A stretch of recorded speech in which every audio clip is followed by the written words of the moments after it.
Hello friends, Radhe Radhe. तो finally मैं लेके आई हूँ आपके लिए एक नया वीडियो, क्योंकि मुझे एक भाई ने कमेंट किया था कि दीदी जैसे आप हैंडीकैप हो तो आपको रियल लाइफ में अगर बोला जाए तो किस तरह की परेशानियाँ होती हैं। तो मुझे लगा इस पर एक शॉर्ट सा वीडियो बनाती हूँ, क्योंकि वैसे तो मैं ब्लॉग्स वगैरह डेली बनाती रहती हूँ। इसके अलावा डिटेलिंग वीडियो बहुत सारी चीज़ें मैं अपना दिखाती रहती हूँ।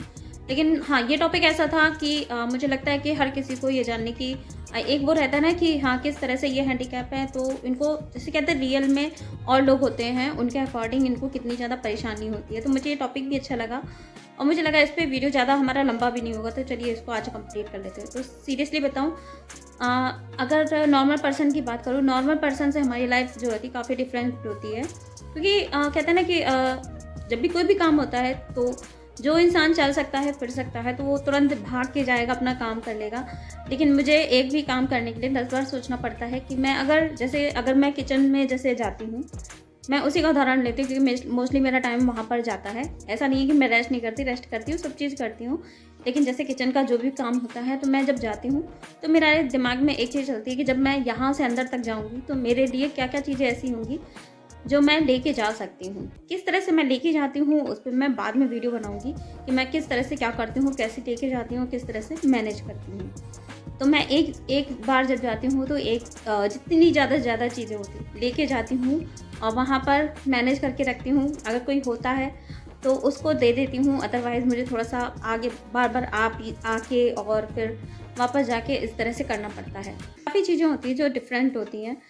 और इसके अलावा अगर बाहर की बात करूँ तो बाहर भी जाने के लिए मुझे एक बार नहीं 10 बार सोचना पड़ता है, क्योंकि अगर कहीं पर भी हम जाते हैं तो गाड़ी से, तो घर से तो गाड़ी से जैसे हम निकल गए, लेकिन आगे जाके कितनी परेशानियाँ होंगी वो जैसे अगर उदाहरण लेते हैं टेम्पल का, या फिर हम कहीं घूमने जाते हैं। मैं एक वीडियो के ज़रिए आपको दिखा दे रही हूँ कि शॉर्ट में ही है। मैं गई थी कहीं अपनी भतीजी के साथ, तो स्कूटी वगैरह पे ही गई थी। तो ये सब चीज़ें जो होती हैं ना, नॉर्मल लाइफ में वो कोई भी बैठता है अपना चला जाता है, लेकिन मुझे सोचना पड़ता है, क्योंकि डर भी थोड़ा सा लगता है कि कितना चलना पड़ेगा, क्योंकि बहुत जगह जगह ऐसी होती है जहाँ भीड़ भाड़ काफ़ी होती है, या ये कह सकते हैं वहाँ चलना काफ़ी पड़ता है। तो ऐसी जगह पे मुझे बहुत ज़्यादा सोचना पड़ता है कि मैं कैसे चलूँगी। मुझे तकलीफ़ भी होगी, क्योंकि ज़रूरी नहीं है हर जगह पे व्हील चेयर अलाउड हो या व्हील चेयर वगैरह मिल जाए। तो इसकी वजह से मुझे हाँ, दिक्कत तो होती है, ये नहीं कह सकते कि दिक्कत नहीं होती, दिक्कत बहुत होती है। तो उसी के हिसाब से मैं चलती हूँ। कई बार तो ऐसा भी होता है, मुझे याद है एक बार मैं एक मंदिर में गई थी जहाँ पर थोड़ा चलना पड़ा था, या लगभग आधा पौन घंटा हमें लगा था उस सफ़र में जाने के लिए। और वहाँ गई तो पता चला पैदल का रास्ता है, तो फिर मैं लगभग आधे घंटे उसी अपनी गाड़ी में, क्योंकि हमें पता नहीं था, हम लोग फर्स्ट टाइम ही गए थे, मैं अपनी गाड़ी में ही बैठी रही थी, क्योंकि मुझे नहीं पता था कि मैं इतना चल भी पाऊँगी कि नहीं, क्योंकि आपने मेरे पैर वगैरह सब चीज़ें देखी हुई हैं कि किस तरह से मुझे दिक्कत होती है। तो मुझे नहीं लगता कि उसको मुझे बताने की ज़रूरत है, क्योंकि आप अगर मेरे डेली व्लॉग्स देखते हैं तो आई थिंक आपको इसका आइडिया हो ही गया होगा कि मुझे चलने में, फिरने में, बाकी चीज़ों में कितनी ज़्यादा दिक्कत होती है। तो इसीलिए मैं एक बार नहीं 10 बार सोचती हूँ कि अगर कहीं जा रही हूँ तो मुझे जाना चाहिए या नहीं जाना चाहिए। तो यही सब चीज़ें सोच के उसके बाद ही मैं जाती हूँ। और घर में बात करें तो घर में बहुत सारी चीज़ें होती हैं, जैसे कहीं पर भी आना जाना है या बहुत सारी चीज़ें। और सबसे ज़्यादा मुझे दिक्कत होती है तो वो होती है टाइल्स पे। जैसे हमारा किचन वगैरह है, किचन वगैरह का पोर्शन है, अंदर का जितना भी पोर्शन है, भगवान जी का कमरा और अंदर के जो रूम वगैरह बने हैं, मोस्टली मैं बहुत ही कम ऐसी जगह पे जाती हूँ। भगवान जी के कमरे में तो 1-2 बार हो गया तो हो गया। किचन वगैरह में बहुत संभल के मुझे चलना पड़ता है। ये कह सकते हैं धीरे-धीरे पैर बढ़ाने पड़ते हैं, क्योंकि अगर ज़रा सा भी वहाँ पानी हुआ तो तुरंत मेरी बैस आँखें या पैर स्लिप करने का डर होता है। और अगर गिरी तो आपको भी पता है, एक बार लास्ट टाइम मैं गिरी थी तो मेरा ये देखिए हाथ का जो फ्रैक्चर है, इसकी वजह से मुझे आप देख सकते हैं नॉर्मल हाथ और इन हाथ में कितना डिफरेंस है, काफ़ी डिफरेंस आ जाता है। तो यही लगता है कि अगर पैरों में कोई दिक्कत हो गई, क्योंकि दिक्कत तो मेरे साथ है ही, अगर और कोई दिक्कत आ गई तो सच बताऊँ बहुत ज़्यादा दिक्कत होगी, बहुत ज़्यादा परेशानी हो जाएगी, मतलब मैं सोच नहीं सकती उसके बारे में। तो इसीलिए बहुत सारी चीज़ें जो हैं बच के मुझे करना पड़ता है।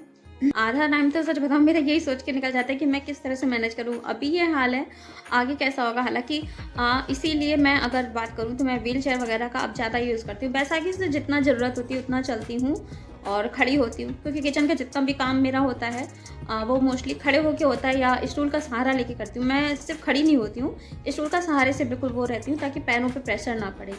तो मतलब वहाँ का जितना काम होता है इस तरह से होती है। बहुत ही कम ऐसा होता है कि मैं पूरा प्रेशर पैर पे रखती हूँ, इसीलिए मैं मोस्टली अब व्हील चेयर का ही यूज़ करती हूँ, ताकि उतना ज़्यादा प्रेशर ना देना पड़े, ताकि आगे के लिए जो कह सकते हैं ना कि उतना ज़्यादा मुझे दिक्कत ना हो। तो मुझे नहीं लगता इसके अलावा कोई चीज़ होगा। और हाँ, ये बोल सकती हूँ, बहुत सारी जगह ऐसी होती है जहाँ पर जैसे कहते हैं ना साफ़ सफाई वगैरह, उन सब चीज़ों में मुझे सोचना पड़ता है। और बहुत सारी चीज़ें तो ऐसी होती है, हो ही नहीं पाता। जैसे नॉर्मल लोग होते हैं, तो कहते हैं ना एक छलांग मारी इधर, एक छलांग मारी उधर, वो सब मेरे लिए पॉसिबल नहीं होता। लेकिन हाँ, जितना भी हो सकता है मुझे लगता है हैंडीकैप जो लोग होते हैं उनकी अपेक्षा मैं काफ़ी हद तक मैनेज कर लेती हूँ, करने की कोशिश भी करती हूँ। बाकी तो कहते हैं ना कि हर कोई अपना 100% नहीं होता, मतलब कमियाँ तो सब में होती हैं, बस मैं अपनी कमी को लेके आगे बढ़ती हूँ, बस मेरे लिए इतना काफ़ी है। ये कहते हैं ना खुद को देख के अच्छा लगता है कि हाँ, मैं इस हाल में भी इतना अगर कर लेती हूँ तो आई थिंक बड़ी ही बात है। क्योंकि बहुत से लोग हैं जो कि सही होते हुए भी उन काम के लिए बचते हैं जो कि वो बड़े आराम से कर सकते हैं। लेकिन अगर मैं हैंडीकैप होके भी वो चीज़ कर रही हूँ तो मुझे लगता है हाँ, एक बार तो मुझे कहते हैं ना प्राउड वाली फीलिंग आनी चाहिए। तो फिलहाल यही था हमारा आज का वीडियो। अगर आपको थोड़ा सा भी जानकारी वाला लगे तो प्लीज़ मुझे कमेंट कीजिएगा और वीडियो को आगे शेयर कीजिएगा। फिर मिलते हैं नए वीडियो में, तब तक फ्रेंड बाय बाय। जय माता दी, जय श्री राम, राधे राधे।